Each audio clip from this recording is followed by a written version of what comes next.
స్వామియే శరణమయ్యప్ప. అందరికీ నమస్తే. Welcome back to our channel.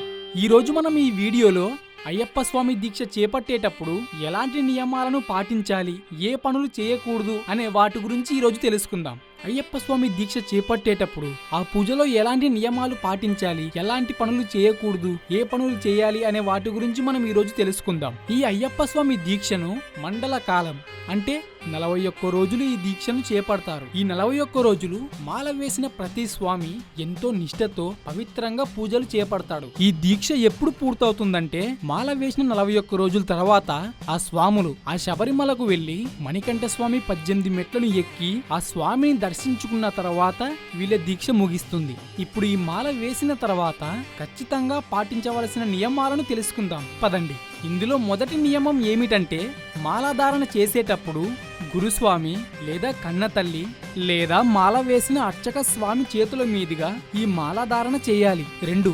ఈ దీక్షలో ఉన్నంత వరకు మాలను ఖచ్చితంగా ధరించాలి. ఎట్టి పరిస్థితుల్లో కూడా మాలను తీయకూడదు. ఈ మాలలో కూడా తులసి, రుద్రాక్ష, అయ్యప్ప స్వామి ముద్ర ఉండే మాలనే ధరించాలి. అయ్యప్ప స్వామి దీక్షలో ఉండేవారు ఎల్లప్పుడూ నల్లని దుస్తులను మాత్రమే ధరించాలి. ఈ అయ్యప్ప స్వామి దీక్ష చేపట్టే ప్రతి భక్తుడు ఉదయాన్నే సూర్యోదయం ముందు, సూర్యాస్తం తర్వాత చన్నీళ్లతో స్నానం చేసి స్వామికి పూజ చేసి దీప ధూప నైవేద్యాలను, హారతులను సమర్పించుకోవాలి. అలాగే విభూతి, చందనం, కుంకుమ వాటితో బొట్టు ధరించాలి.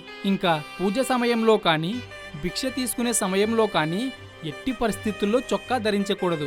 అలాగే సాత్విక ఆహారం ఒక్క పూట మాత్రమే తీసుకోవాలి. 2వ పూట అల్పాహారం శుచిగా స్వీకరించాలి. పాలు, పండ్లు తీసుకోవచ్చు. పొరపాటున కూడా మాంసాహారము, చిరుతిండ్లు ఇలాంటివి ఎట్టి పరిస్థితుల్లో కూడా తినకూడదు. ఒకవేళ ఇవి తింటే మీరు మాల వేసినా కూడా వ్యర్థం అవుతుంది. అలాగే ఇంకా ముఖ్యమైన విషయం ఏమిటంటే అయ్యప్ప స్వామి దీక్ష చేపట్టిన తర్వాత తాంబూలం కానీ, మద్యపానం, ధూమపానం, జూదం ఇలాంటి చెడ్డ అలవాట్లను మొత్తం విడిచిపెట్టాలి. కఠిన బ్రహ్మచర్యాన్ని పాటించాలి. రాత్రి సమయంలో నిద్రపోయేటప్పుడు కూడా పెద్ద పెద్ద బెడ్షీట్లు, మంచాల మీద పడుకోకూడదు. లేదా ఒక చాప వేసుకొని దిండు పెట్టుకోకుండా పడుకోవాలి. ఈ దీక్ష సమయంలో పాదరక్షలు అస్సలు ధరించరాదు. అదే చెప్పులు అస్సలు వేసుకోకూడదు. ఇంకా మల విసర్జన చేసిన తర్వాత కాళ్ళు, చేతులు, మకం, పెదవులు మొత్తం శుభ్రపరచుకోవాలి. అయ్యప్ప మాల వేసిన ప్రతి ఒక్కరూ శవాన్ని చూడకూడదు. పొరపాటున చూసినా కూడా వచ్చి స్నానం చేసి స్వామికి హారతిచ్చి దీక్ష మాలకు కూడా హారతివ్వాలి. అలాగే మాల వేసిన వారు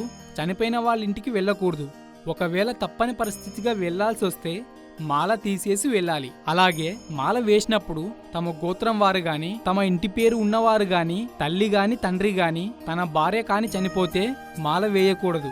ఇంకా ఈ దీక్ష చేపట్టిన వారు ఎట్టి పరిస్థితుల్లో కూడా పేరు పెట్టి పిలవకూడదు. స్వామి అనే పిలవాలి.